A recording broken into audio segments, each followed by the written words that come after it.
नमस्कार, मैं हुसैन रिजवी। पाकिस्तान में लश्कर के आतंकवादियों ने नरेंद्र मोदी का वीडियो दिखाया है। लश्कर के कैंप में नरेंद्र मोदी का ऑडियो सुनाया गया। लश्कर ने अपने आतंकवादियों को तैयार रहने के लिए कहा है। ये कैंप पाकिस्तान के हैदराबाद शहर में लगाया गया। अब लश्कर अपने कैंप को लाहौर से शिफ्ट करके सिंध के हैदराबाद ले गया है। वहां पर आतंकियों की मॉक ड्रिल हो रही है और इसमें सबसे चौंकाने वाली बात यह है कि पीएम मोदी के वीडियो को बार बार दिखाया जा रहा है। ऑपरेशन सिंदूर इस वक्त जारी है। नरेंद्र मोदी ने कहा है कि अब आतंकवादियों का ठिकाना उड़ाया जाएगा। आतंकवादी कहीं भी दिखेंगे, छोड़ा नहीं जाएगा।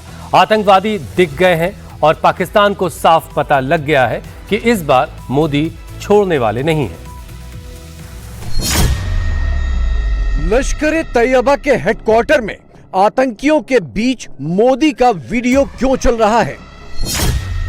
लश्कर के आतंकी कुर्सी लगाकर, स्क्रीन लगाकर, प्रोजेक्टर लगाकर रिपीट मोड में मोदी का वीडियो क्यों देख रहे हैं? क्या सुन रहे हैं? क्या लश्कर को अंदाजा लग गया है मोदी कोई बड़ा ऑपरेशन लॉन्च करने वाले हैं? मुझे अपनी जान जाने का डर है। जान जाने का डर है। जान जाने का डर है।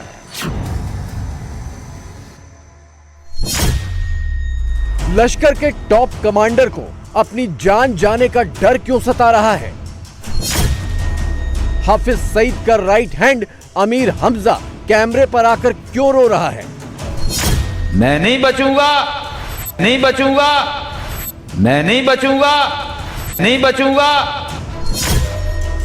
मैं नहीं बचूंगा, नहीं बचूंगा। लश्कर के कैंप में मोदी की अगली स्ट्राइक का डर साफ दिख रहा है। तो क्या ऑपरेशन सिंदूर पॉज में आने के 47 दिन बाद एलओसी के उस पार बहुत जल्द कुछ होने वाला है? और क्या इसीलिए लश्कर का आतंकवादी अमीर हमजा इतना शॉक्ड, इतना सरप्राइज दिख रहा है? नामुमकिन, ये नहीं हो सकता, ये नहीं हो सकता, बंदा नहीं मान सकता, नहीं मान सकता, नहीं मान सकता। लश्कर के आतंकियों ने मॉक ड्रिल शुरू कर दी है। लाहौर में, पेशावर में, कराची में, इस्लामाबाद में, रावलपिंडी में लश्कर के अड्डों पर सायरन बजने लगे हैं। इंडोर रेस्क्यू ऑपरेशन की तैयारी वाली तस्वीरें आने लगी हैं।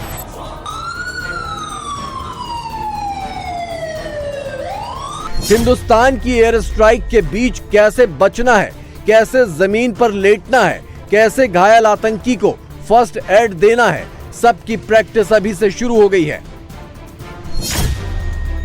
हिंदुस्तान के अगले अटैक का खौफ ऐसा है कि लश्कर के आतंकी बंद कमरों में मोदी का स्पीच सुन रहे हैं। कुर्सी लगाकर, उस पर आतंकियों को बिठाकर, टेबल पर प्रोजेक्टर लगाकर, स्क्रीन पर मोदी का वीडियो चलाकर, आतंकियों के हाथ में कागज पेन पकड़ाकर कुछ नोट कराया जा रहा है। इसका सीधा सीधा मतलब यह है कि पाकिस्तान में कुछ तो बड़ा होने वाला है। इसका हिंट खुद लश्कर के आतंकवादियों ने दे दिया है। जिहाद वाला टेप फिर से ऑन कर दिया है। सब कुछ हाफिज सईद और मुनीर के इशारों पर हो रहा है। कोई दुनिया की ताकत जिहाद को नहीं रोक सकती। जिहाद के बगैर उम्मते मुसलमा बेकार है। और ये है पाकिस्तान मरकजी मुस्लिम लीग, ये है जिहाद मुसलमानों। तो भाई, ये हाफिज साहब थे, कश्मीर के मतलब बातें करते थे। लोग कहते थे ये पता नहीं क्या है, ये क्या क्या है। उन्होंने पाबंदियां लगा दी, पाकिस्तान ने भी लगा दी। हाफिज साहब अंदर हो गए, कमरे च बैठे ने। उनका मिशन जो था अल्लाह ने कमरे में बैठा कर पूरा करा दिया। तो मिशन तो यही था। तो वो कमरे में बंद बैठे हैं तो फिर भी हो गया। मुनीर की फौज और लश्कर के आतंकी ऑपरेशन सिंदूर के 47 दिन बाद एक नए जिहाद की तैयारी कर रहे हैं। यह हाफिज और मुनीर का जॉइंट ऑपरेशन है, जिस पर अब एक चौंकाने वाला खुलासा हुआ है। बस कुछ घंटे पहले ही पाकिस्तानी फौज के DGISPR ने एक बयान दिया है। कहा है कि सिर्फ पाकिस्तान की स्टेट के पास जिहाद डिक्लेयर करने की अथॉरिटी है। इससे एक चीज तो साफ हो गई है कि हिंदुस्तान के खिलाफ आतंकवाद और जिहाद का सारा कॉल मुनीर और उसकी आर्मी लेती है, फिर लश्कर, जैश और हिजबुल जैसे टेररिस्ट ग्रुप को एक्टिवेट करती है। और अब इस गठजोड़ पर सबसे बड़ा खुलासा हुआ है।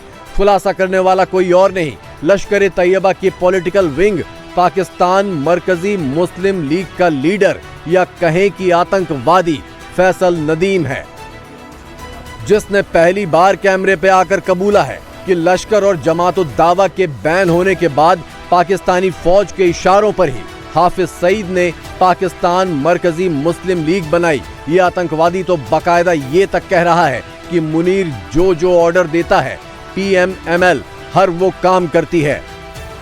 क्या मरकजी मुस्लिम लीग एस्टेब्लिशमेंट की पैदावार है या फौज के साथ इसका ताल्लुक कोई है एक बात आपने ये की है कि जब भी कोई नई जमात वजूद में आती है तो ये कहा जाता है कि इसको फौजी लेकर आए। पाकिस्तान में पहले जितनी भी जमातें वजूद में आई, आखिरकार वो वजूद में आई थी, और जब भी वजूद में आई थी तो इस फार्मूले के मुताबिक उनको फौजी लेकर आए थे और वो इस्टेब्लिशमेंट के जो है ना, आप ये कह लें कि कंधे पर बैठकर मैदान सियासत में उतरी। हम भी उसी तरह का सारा सिलसिला और सारी चीज़ें जो है ना कर रहे हैं। जिसको इस्टेब्लिशमेंट कहा जाता है उसका एक मखसूस किस्म का रोल इस मुल्क में मौजूद है, ठीक है, और उस रोल के मुताबिक लोगों का उनसे ताल्लुक, रब्ता, सारी चीज़ें होती हैं। आप ये देख लें कि ये जितनी भी जमातें मौजूद हैं ये सब कहीं ना कहीं सहूलत उठाती रही हैं, आइंदा भी वो सहूलत हासिल करने के लिए तैयार हैं। इस हैसियत में उनका ताल्लुक और रब्ता किसी न किसी सूरत में इस्टेब्लिशमेंट के साथ रहता है। यानी अब ये शीशे की तरह साफ हो गया है कि लश्कर के आतंकवादियों को मुनीर की फुल बैकिंग है। बैकिंग भी ऐसी वैसी नहीं। लश्कर के आतंकी पाकिस्तान में जहां जहां से ऑपरेट करते हैं वहां वहां के SHO, DSP, SSP, IG, DIG ये सब लश्कर ए तैयबा के टेररिस्ट से डायरेक्ट कांटेक्ट में रहते हैं। और ये बात भी इस फैसल नदीम ने कैमरे पर कही है। इलाके के SHO से भी मेरा राब्ता रहता है, DSP से भी मेरा राब्ता रहता है, SSP से भी मेरा राब्ता रहता है, जिस DIG की हद में मैं रहता हूँ उससे भी मेरा राब्ता रहता है, जिस IG की मैं हद में रहता हूँ उससे भी मेरा राब्ता रहता है। तो भाई मिलने मिलाने में तो किसी किस्म की कोई परेशानी नहीं होती है। 6 और 7 मई की दरमियानी रात लश्कर, जैश और हिजबुल के आतंकी ठिकानों पर हिंदुस्तान की एयर स्ट्राइक के बाद पूरी दुनिया ने ये तस्वीरें देखी थीं, जब लश्कर ए तैयबा का आतंकवादी और टॉप कमांडर अब्दुल रऊफ भारत की एयर स्ट्राइक में मारे गए आतंकवादियों के जनाजे में फातिहा पढ़ रहा था और पीछे पाकिस्तानी आर्मी सिर झुकाए खड़ी थी।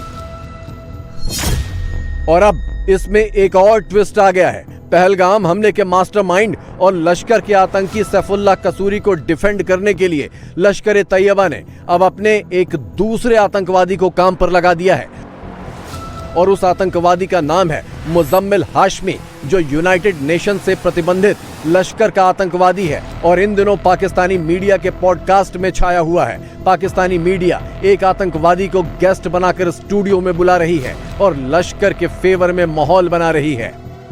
हाफिज साहब के तो वो दीवाने हैं ना शुरू से ही, लेकिन ये सैफुल्लाह कसूरी साहब की एंट्री कब से होगी? वो तो मतलब एक बड़ी पब्लिक फिगर है। देखें, ये तो किसी को समझ नहीं आई।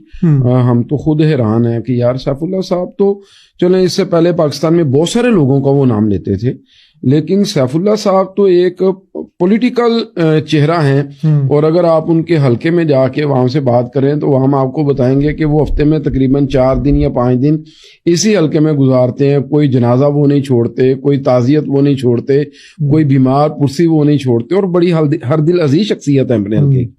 और उन्होंने ये तय कर रखा है कि भाई मैंने एक पब्लिक पॉलिटिक्स करनी, चूंकि वो बहुत बड़े सरमायादार तो नहीं है, तो एक मिडिल क्लास पॉलिटिशियन है, तो मेहनत करके पॉलिटिक्स करने वाले एक बंदे हैं। तो ये बस मेरा ख्याल है इंडिया को एक बहाना चाहिए होता है, पाकिस्तान में उसे उन्होंने कोई नाम तलाश करना होता है, फिर उसके ऊपर उन्होंने मलबा डालना होता है, और उसके बाद उन्होंने सारी दुनिया में एक शोर मचा देना होता है। लश्कर का जो आतंकवादी मुजम्मिल हाशमी पाकिस्तानी मीडिया के पॉडकास्ट में बैठकर पहलगाम हमले के मास्टरमाइंड सैफुल्लाह कसूरी को मिडिल क्लास पॉलिटिशियन बता रहा है, वही मुजम्मिल हाशमी हिंदुस्तान के ऑपरेशन सिंदूर के बाद पाकिस्तान के गुजरांवाला में खड़े होकर भारत को धमकी दे रहा था, मोदी को धमकी दे रहा था। और अब मुनीर और लश्कर ए तैयबा के नए प्लान के मुताबिक जिहाद की फैक्ट्री को कुछ दिनों के गैप के बाद एक बार फिर से खोल दिया गया है। लश्कर के अड्डों में मोदी की स्पीच को सुनना और देखना, इससे अंदाजा लगाया जा सकता है कि मुनीर कुछ तो प्लान बना रहा है और इस प्लान का खुलासा खुद लश्कर के आतंकी ने गलती से कैमरे पर कर डाला है। उम्मत के बच्चे बच्चे पे फर्ज है और मुसलमानों जो कल तक कहते थे ये जिहाद फसाद है, परवेज मुशर्रफ कब्र में चला गया जो कहा करता था हम दुनिया के साथ नहीं चल सकते, जिहाद को खत्म कर दो। हम कहते थे मिराबो मिंबर के वारसों, फौजों के जर्नलों, सियासतदानों, हुक्मरानों, तुम दुनिया से मर भी गए या तुम जिंदा रहे, तुम देखोगे कि दुनिया में जिहाद के बगैर गुजारा नहीं होगा, जिहाद के बगैर इस्लाम नहीं बचेगा।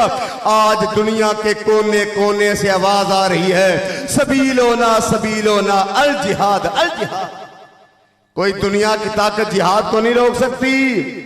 जिहाद के बगैर उम्मते मुसलमान बेकार है। जब बड़े खुश होकर दांत निकाल के कहते थे हाफिज सईद पकड़ा गया, लश्कर ताबा बैन हुआ, जमात ताबा बैन होगी, इनका जिहाद कहां गया? हम आज पूछते हैं जनाब बतलाओ हजूर, जाओ अरब के सारे मुबारक से, अरब लीग से, अरब के शहजादों से, इन शाहों से, इन दुबई के फरमा रवाओं से पूछो जिहाद के बगैर इनको कौन बचा सकता है। आज वो बुलाते हैं जिहाद का कहते हैं, जिहाद के बगैर ये गुजारा नहीं कर सकेगा। तो कल जिहादी थे, आज मुस्लिम मेडिकल मिशन के नाम पे वो गजा में बैठे हैं, खिदमत के काम सरंजाम दे रहे हैं और जिहाद की बरकत है। मैं पूछता हूं पाकिस्तान से, ये इस्माइल हनिया खालिद मशअल ने किसको बुलाया? अल्लाह की कसम उनका वफद आया, अमीर मोहतरम को आके कहता है ये सारे मुलाकात के लिए हमसे टाइम लेते हैं। और ये है पाकिस्तान मरकजी मुस्लिम लीग, ये है जिहाद। मुसलमानों इस बात को समझ लो, अगर आप जिहाद के लिए न उठे, अल्लाह की कसम ये हमारी नमाजें, रोजे, ये हज्जें, ये दाढ़ियां, ये अकीदे, ये तौहीद शायद अल्लाह के यहां काम ना आए।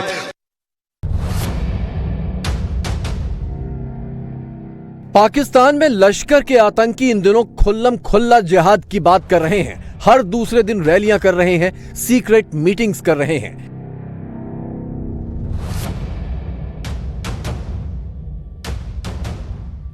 लश्कर के आतंकियों की ऐसी मीटिंग्स जब बंद कमरे के बाहर होती हैं तो उसके अलग अलग एंगल से वीडियो बनते हैं।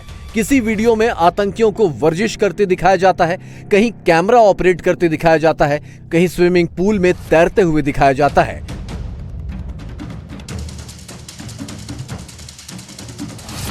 और बंद कमरे में जब आतंकियों से मॉक ड्रिल कराई जाती है,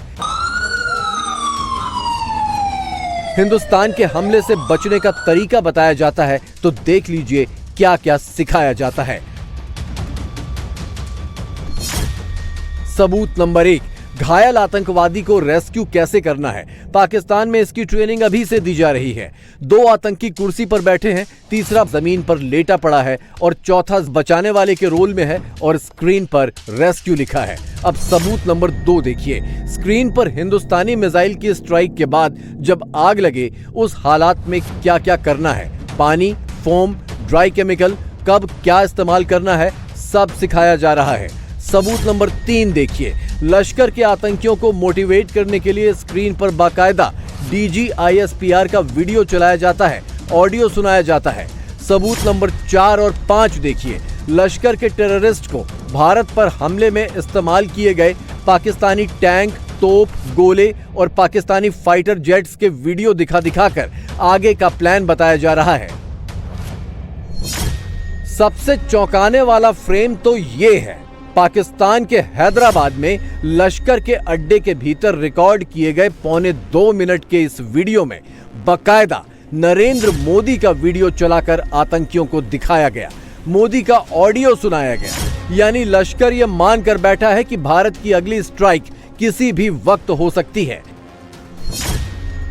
ऊपर से पाकिस्तान की फौज कबूल कर चुकी है कि जिहाद का कॉल लेने की अथॉरिटी पाकिस्तान में सिर्फ उसी के पास है। और अब तो लश्कर के आतंकियों ने खुद ही मान लिया है कि लश्कर को पाकिस्तान की फौज का फुल सपोर्ट है। इसका मतलब यही है कि पाकिस्तान ने खुद भारत को अगली स्ट्राइक का इनविटेशन दे दिया है। मोदी तो पहले ही कह चुके हैं कि अब भारत पाकिस्तान की सेना और आतंकवादी संगठनों को अलग अलग करके नहीं देखेगा, दोनों पर एक साथ हमला करेगा। और इसका डर पाकिस्तान में अभी से दिखने लगा है, क्योंकि पहलगाम हमले में पाकिस्तान और लश्कर का कनेक्शन अब पूरी तरह से एस्टैब्लिश हो चुका है। भाई भारत तो मतलब उस पे मतलब एक कलाम नरमो नाजुक बेसर है ना, वो तो ताली दोनों हाथ से बजती है, टेक्स टू टोंगो वाली जो बात है। तो भारत तो तैयार ही नहीं है, वो तो बात करने के लिए तैयार है ना कोई उसकी सेंसिबल अप्रोच है। तो ये मतलब हम कहते रहे भारत तैयार नहीं होगा। नहीं, सबसे बड़ा मसला ही ये हुआ है कि भारत ने जो गुज़िश्ता चंद सालों में प्राइम मिनिस्टर मोदी के अंडर जो पोजीशन इख्तियार की है, उसमें वो किसी किस्म के डायलॉग को या किसी किस्म की अंडरस्टैंडिंग के ऊपर जाने की बात नहीं कर रहा, बल्कि वो पाकिस्तान को आइसोलेट करने की बात की और पाकिस्तान के साथ जंग पे चला गया। का वो किसी किस्म के भी रिस्पांस देने का, किसी किस्म का जवाब देने का पाकिस्तान को मौका तलाश करेंगे। इंडिया ने फाइनली जनाब पहलगाम मैसेकर के तकरीबन अब पूरे मई 22 को हुआ था, है ना, नहीं सॉरी अप्रैल 22 को हुआ था। आज जून 24 को इन्होंने फाइनली रिपोर्ट रिलीज की है इंडियंस ने कि भाई हमारी जो नेशनल इन्वेस्टिगेशन एजेंसी है, जो इनकी FIA है बेसिकली, उसने कहा है कि जो मिलिटेंट्स थे वो पाकिस्तानी नेशनल थे और लश्कर तैयबा के थे।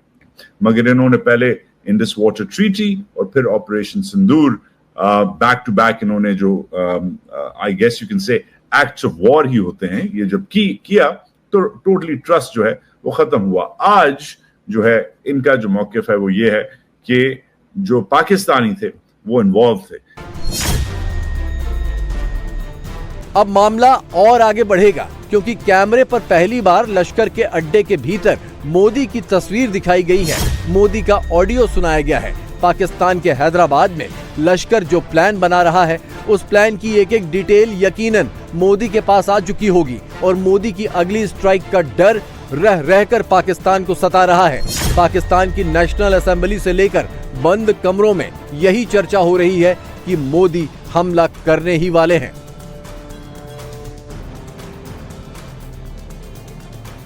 इंडिया अपने आप को दोबारा इस पोजीशन पर लेकर आना चाहता है कि वो दोबारा पाकिस्तान के ऊपर हमला कर सके। और वैसे भी जिस तरीके से इसराइल ने हमला किया ईरान के ऊपर और उससे भी शय मिली है इंडिया को, तो पाकिस्तान को इस वक्त अपनी मुकम्मल फोकस और तवज्जो जो है वो अपनी जो है वो दिफा के ऊपर रखनी होगी। जो नई दिल्ली है, इसका जो जंग का जो नजरिया है वो बदल चुका है। अब नो वार्निंग के साथ ही वो पाकिस्तान के ऊपर हमलावर हो सकता है और इस हवाले से उसने अपने जो दिफाई खरीदारी है, जो असले की उसने जो मुहिम जारी रखी हुई है, ये तमाम की तमाम चीज़ें जो है इस वक्त वो हिंदुस्तान या इंडिया जो है वो जारी रखे हुए हैं और ये नागुज़ीर हो चुका है। और पाकिस्तान को बिल्कुल अब रिलैक्स मोड में नहीं जाना, बिल्कुल हमारा फोकस जो है इकॉनमी की तरफ है। पाकिस्तान का फोकस कभी जंग की तरफ नहीं है, लेकिन क्योंकि जंगी जुनून सवार है मोदी के ऊपर। बैसियत लीडर ऑफ द ऑपोजिशन यहाँ पे और एक मुहिब वतन पाकिस्तानी, मैं इस फ्लोर ऑफ द हाउस पे रिकॉर्ड पे लाना चाहता हूँ कि हिंदुस्तान फिर अटैक करेगा, मोदी फिर अटैक करेगा। और वो चेयरमैन, सबसे पहली चीज ये है कि हिंदुस्तान का डिफेंस बजट इस वक्त 82 अरब डॉलर का है। 82 अरब डॉलर। पाकिस्तान का डिफेंस बजट जो है वो 7.7 अरब डॉलर का है। मैं कंपैरिजन सेक के लिए मैंने उसको डॉलर टर्म्स में कन्वर्ट किया, रुपी टर्म्स में भी आपको बता देता हूं। हिंदुस्तान का डिफेंस बजट हमसे 10.6 गुना ज्यादा। परसेंटेज में हम लोग देखें तो 1064% ज्यादा। और फिर भी हमने मुकाबला करना है। उनकी इन्वेस्टमेंट्स पे देखते हैं, हिंदुस्तान का इस वक्त डिफेंस बजट का बिल्डअप तकरीबन आपका जनाब चेयरमैन 9.5% उसने अपना इंक्रीज किया है। उसकी इकोनॉमी बढ़ी है, हुजम बढ़ा है, वो वहां पे डाल रहे पैसे। और इस पे जो इंपॉर्टेंट चीज है, आर्म्ड फोर्सेस में एक चीज कहते हैं, उसको कहते हैं टीथ टू टेल रेशो। मैं फिर रिपीट करता हूं, टीथ टू टेल रेशो, कि आपके पास वो ताकत या आप फोर्स मल्टीप्लायर सिस्टम्स में क्या इन्वेस्टमेंट कर रहे हैं। फोर्स मल्टीप्लायर सिस्टम में हमने मजीद इन्वेस्टमेंट करनी है। और इस पे मैं बताऊं कि ऑपरेशंस और इंफ्रास्ट्रक्चर पे हिंदुस्तान ने अपनी डिफेंस स्पेंडिंग जो ज्यादा की है वो 27.6% ज्यादा की है। ऑपरेटिंग एक्सपेंसेस में, आपके गोलों में, आपकी गोलियों में, आपके मिसाइल्स में, जो उनका S-400 एंटी एयरक्राफ्ट सिस्टम्स है, बाकी सिस्टम्स, उस पे उन्होंने 25% इंक्रीज किया है। इसको जनाब चेयरमैन हमने जो चीज यहां पे करना है, पुश करना है, हमारा उसके मुकाबले में हम लोग क्या कर रहे हैं।